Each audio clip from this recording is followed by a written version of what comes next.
Hi, welcome. Grandma Honey here, and I have another Christmas story for you. This one is entitled The First Christmas Tree, a legend from long ago. It's written by Helen Heidel and it's illustrated by David Heidel and Elizabeth Heidel. All right, let's get started.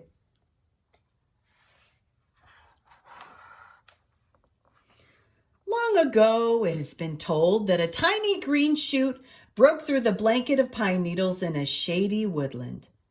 "Oh, at last," said the new little fir tree, stretching upward. And the grandfather fir tree smiled down in surprise and said kindly, "Hi there, little fella."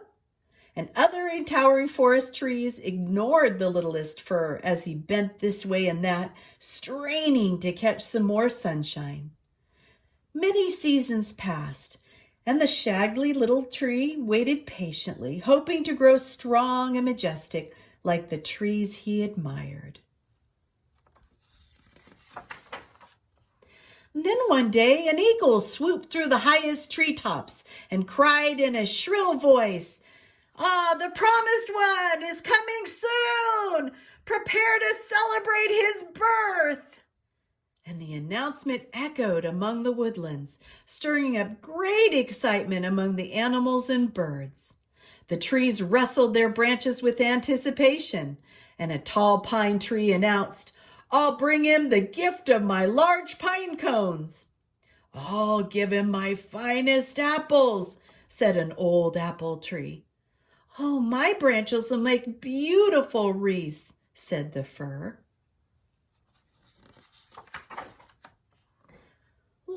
"Why is everyone so excited? What is happening?" the little fir asked the squirrels and rabbits that were scurrying past him. But no one answered. They were far too busy. "Prepare our best," the animals called to each other as they scampered throughout the forest and orchard.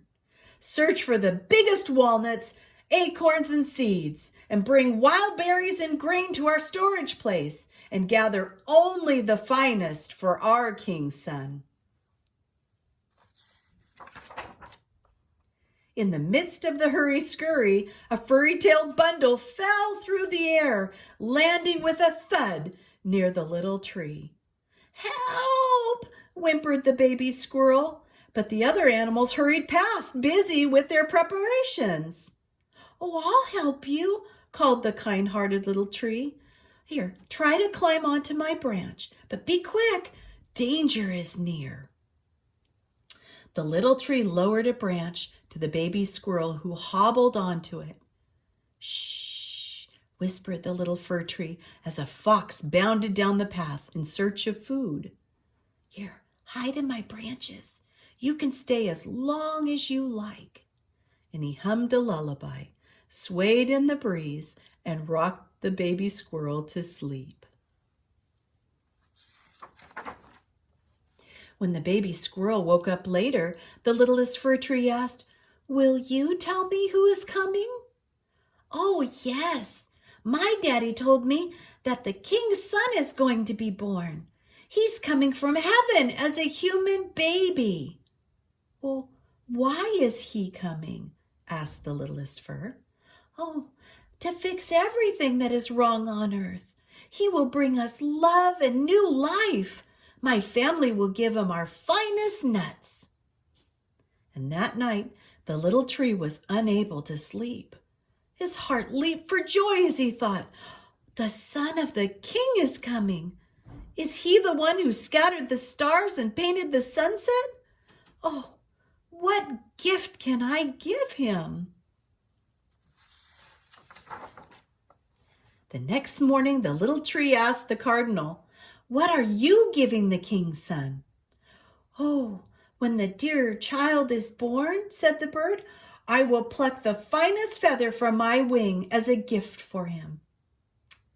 "Well, I wish I had something beautiful like a red feather," thought the little tree, feeling worried. "I don't know what to give." Cooler breezes blew throughout the forest when the eagle's message finally rang out. "The promised child has come at last. Bring your gifts to his place of birth. And the woodland creatures and trees selected the finest of all they had gathered. Carrying their gifts, they began the happy procession to the town at the bottom of the hill. The little tree felt a ripple of excitement from the tip of the tallest branch down to his roots. He moved forward to join the procession. "Wait," ordered the apple tree. "Where are you going?" "Well, to see the king's son," he said. The apple tree scowled. "Your branches are empty." A stately oak laden with acorns laughed at the little tree. "Don't embarrass us by coming. You don't have a gift." The littlest fir tree sadly moved aside, hoping that no one would notice him. He watched the birds fly towards town and the woodland creatures descend the hill carrying pine cones and grain, fruit, nuts, berries, and dripping honeycombs. They're right, he thought. I'm not worthy to go. I have nothing to give. And while the sad little fir watched everyone leave, a whimpering sound interrupted his thoughts. He looked down and saw two shivering little mice. "What's wrong?" he asked them.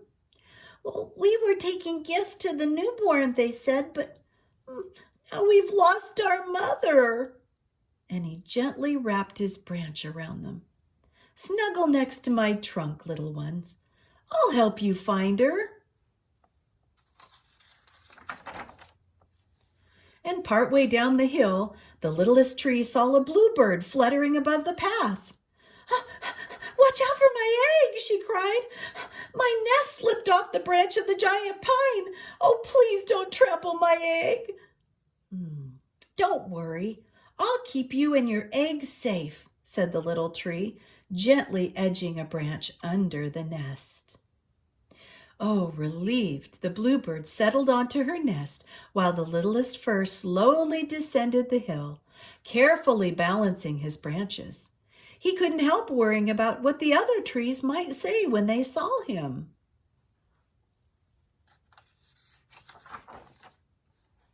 At the bottom of the hill, the woodland creatures were crowded around the entrance of a stable. The mother bird whispered, "You're the last one here because you stopped to help me. I'm sorry." "Oh, I don't mind," said the littlest fir in a low tone. "I have nothing to give. I just came to help the lost mice." He tried to move closer, but the trees scowled and blocked him with their branches. "Why did you come?" they asked. "You don't have a gift."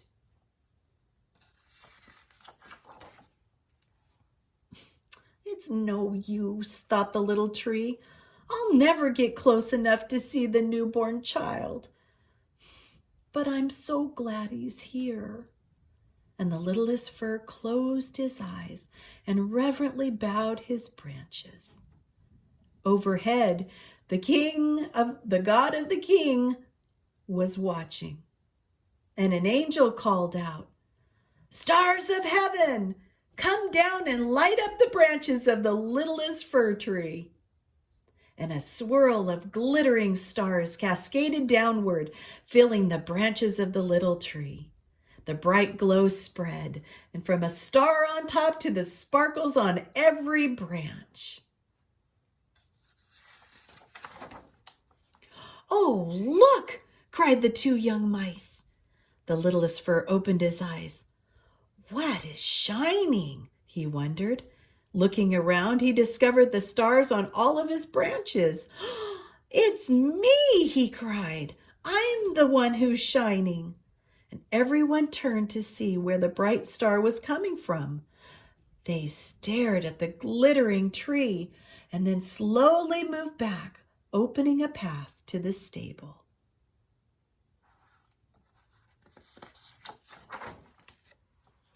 The littlest fir gazed upon the child at last. I'm so glad you came," stammered the littlest fir. I wish I had something to give you." And the baby smiled at him. And then an angel spoke from above. "God accepts your thanks and praise. They are the best gifts of all. And when you helped others, you did what God's Son has come to do. Now go. Continue to serve him in love." The woodland trees honored the smallest fir with an open space at the top of the hill, and he became a favorite nesting place for small animals and birds. They always asked to hear the story of when the little tree wore stars at the birth of the king's son. And each year, when they celebrated the child's birthday, glittering stars of heaven came down once again to light up the very first Christmas tree. The end. And that's our story for today.